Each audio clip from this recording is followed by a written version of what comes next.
Evil Dead the game is an asymmetrical game with one of the best releases that has come out there. It has fun gameplay, unique characters, and is overall pretty darn well balanced. However, there are things that are not entirely perfect, and as time has passed, more people are leveling up, the cracks in the game are starting to show here and there. So let's start this little balance issue off with going over the survivor side things. First off, balance bar damage is a bit too high. When survivors are specced into their balance bar damage with their levels, they stun units extremely quickly, even possessed and boss units. Subsequent balance bar breaking is even easier and faster than the very first break, which leads to stun locking even the tankiest of bosses to death. The solution to this would probably be to straight up lower the balance bar damage of certain weapons, big blunt weapons like sledgehammers and shovels being the main culprits in this case. Maybe make the stun last less time, or at the very least make the second balance bar invincible until after you regain control. I'm gonna toss on a couple of Twitch clips real quick to show you a couple good examples of balance bars just being absolutely terrible. Look at this. Balance bar comes back, can't even get one attack off before it's gone again. Don't worry, I've got more. So, the real issue is not that the health is too low on the units when you possess them, it's that after one balance bar is gone, by the time you're done being stunned, look at that, your balance bar is basically gone again. You might be able to get 1 or 2 steps off, but then you're stunned again. You can't run away, even if you would have had the ability to normally. So these are just a couple examples, and you'll see this all the time when you play Demon, of survivors absolutely annihilating a balance bar, leading to the death of even a very tanky boss in a matter of seconds. This is the kind of thing that needs to be toned down at least a little bit in order for the game to continue to prosper, because I guarantee this is going to be the first thing demons complain about. Moving along to the next thing that I think is a bit too much on the survivor side, Hunter ranged damage is just a bit too high. Let me just pop this up. Boop, there we go. Hunter range damage is a little high. Hunters do some incredibly high damage with their ranged weapons. Warriors fully specced into their melee damage doing heavy attacks with legendary weapons are doing less damage than hunters with a common white rarity gun. As you saw in this little video there, my Ed Getley was doing 668 damage with a white crossbow rarity. Meanwhile, if I was a warrior and had a legendary weapon, did a heavy attack, it would probably do around 580 to 630, so less damage. Hunters can one-shot basic units, they can 3-shot bosses with headshots, and you may say this is countered by bullets being finite and you needing to pick up ammo, but not only do you get tons of bullets running through houses and through loot areas, enemies you kill are likely to drop ammo for you, and of course, teammates can always drop your ammo for you if you need some.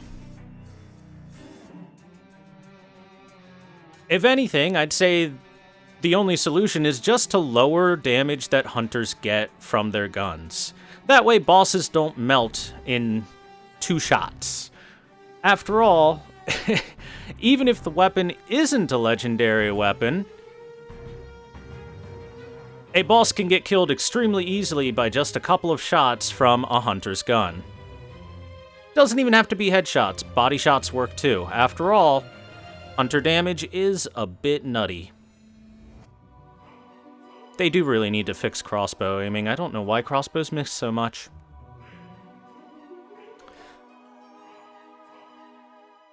And finally, the other thing that I personally think is a bit too much on survivors and needs to be nerfed, Army of Darkness Ash. Army of Darkness Ash is just frickin' nutty. This guy is ridiculous. He regens shields by finisher killing enemies. His shields do a 200 damage explosion in an AoE anytime a shield bar breaks. This is double the damage of Scotty's 30-second cooldown ability. And his active ability heals him for 250 health, lowers his fear by 30, increases his damage by 30%, reduces his damage taken by 50%, lasting for 30 seconds, all on nothing but a 60-second cooldown. The shield bar explosion by itself does enough damage to kill basic enemies when it goes off, meaning he cannot be mobbed as long as he has any sort of shields whatsoever, because the shield will pop, the explosion will go off, and all the basic units will die. If he has full shields, that's 800 damage that you can hit a boss with just by getting beat up. You can stand still and deal 800 damage to a boss, all while keeping his basics off you. These passive and active abilities make Army of Darkness Ash a tank, a damage dealer at the same time. He is the survivor's boss, but unlike the demon bosses, he's always off cooldown and always ready to fight. I guess unless you kill him. But try killing him first, and you're going to have a really difficult time. The solution to this, honestly, the first step to this is probably lowering the shield explosion damage he does. Again, it's double the damage of Scotty's active ability. It has no cooldown, it just requires shield, which you regenerate by finishing enemies and fighting. It can keep its knockback, but the damage is just too much. Maybe his active skills numbers need to be lowered, but for a first nerf go-around, stick to lowering the shield explosion damage, see how that feels, because you don't want to nerf him into the ground, you just want to make him a little bit more fair. As of now, he's just crazy good. Just absolutely nutso. Now, moving away from the survivors, let's take a look at some of the things that are a bit much on the demon side. First off, early game demons are just doing too much damage. Your damage early game as a demon is too high. The majority of my wins as a demon are from slaughtering survivors in the early game. Hunting the survivor's position down early on is worth any loss of XP you might get by not setting traps and picking up orbs, because it makes it much easier to fight them, kill them, and then snowball the game in your favor, because downing a survivor is worth a ton of experience. Basic units are honestly doing too much damage. They can 3 to 4 shot a survivor if they're caught by themselves, and then move on to the next one pretty darn quickly. They're almost on par with elite units damage. That's crazy. Why are they doing like 90% of an elite unit's damage when they're twice as fast, if not more? The solution to this is probably something like making the demons weaker early game and then gain strength later as time goes on. Maybe tie a global buff to the demons, to the game timer and game objectives. As survivors take longer, or as objectives are completed, the demon gets naturally a little bit stronger. The demons on the map get a little bit stronger. And I think the game does a little bit of that, but it needs to weaken that early game a little bit more and strengthen the later game a little bit more, because generally if survivors get past that early game point, they're going to make it pretty far to the late game, if not win. The next problem actually ties into the video playing right now, and that is that Flute Boy has too much range. Very simple. Necromancer's Flute Boy increases damage done while reducing damage taken in a very large AoE.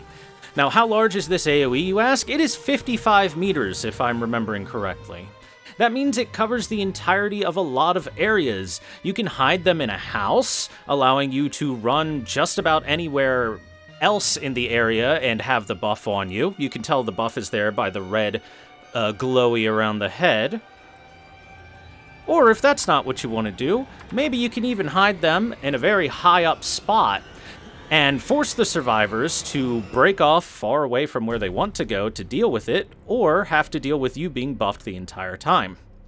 This splits the party, this makes them easier targets, this forces them to run through traps that they normally wouldn't want to or wouldn't go through.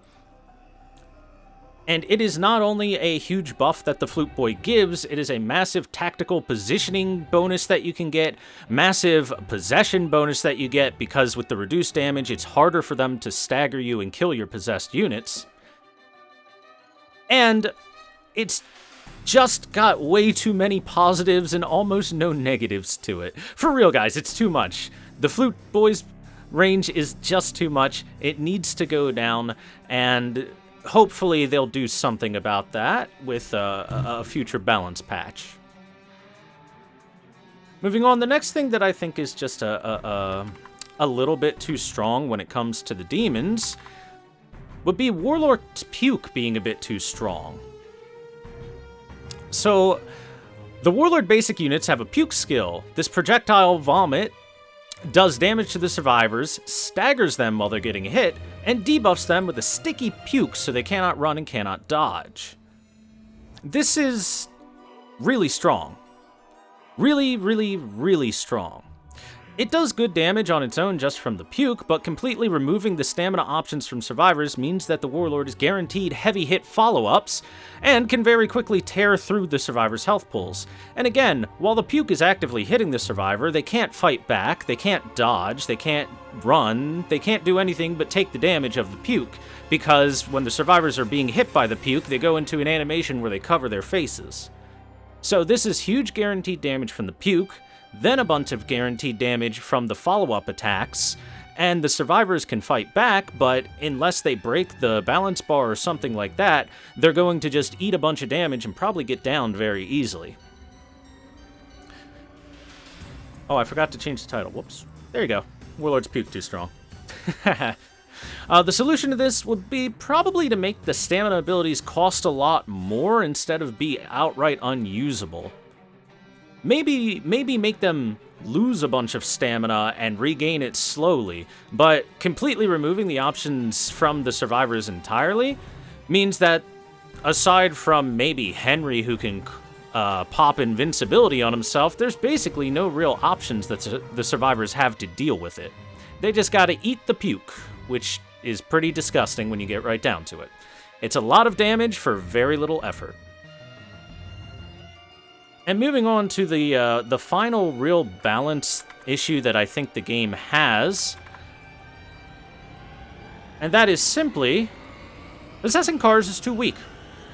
Anyone that plays Demon can tell you possessing a car is terrible. It costs 100 energy up front to possess one. If you hit a survivor, get shot at, or even if the survivors just swing their weapons at it, they'll quickly knock out the rest of the energy that you have, and then take the car right back. If you accidentally tap a survivor while you're trying to move the car, it massively reduces your energy, even if it doesn't deal much or any damage to them. Even if you hit a survivor full speed with a car, you will barely deal any damage to them at all. And finally, if you do manage to escape with that car in tow, they're pretty common on the map. It's not hard to find a car. It's usually not a long run to just go to the next car and be fine. It's just honestly a huge waste 90% of the time to interact with cars. Every so often, you'll get a good possession where it'll drop them on top of one of your traps, or maybe they'll let you grab the car and then take it wherever you want, but most of the time it's just not going to do anything. The solution to this is more than likely just lower the cost of possessing cars up front, and make it so the demon doesn't lose a bunch of energy for hitting a survivor. Make it cost less, very simple. Keeping the car possession as a utility tool instead of an offensive damage tool is probably a good idea, so making the energy cost not horribly high would be a good solution to it. After all, if the car starts dealing too much damage, then the demon just takes it as basically a boss weapon to use anytime they have 100 energy, and that's not what we're looking for. We're just looking for it to do something useful. So these are the main things that are kind of issues with the game. Overall, I do think that it's pretty well balanced. The survivors are a little stronger than the demon if they're willing to cooperate and play together, but random players being what they are, I can understand why a lot of survivor-only players would think the demon is the power role if they don't have a four-man squad to run with. Anyway, I'm always right, but feel free to tell me I'm an idiot and wrong in the comments below. Good luck in your games going forward, guys, and let's hope to see some decent balance patches in the future.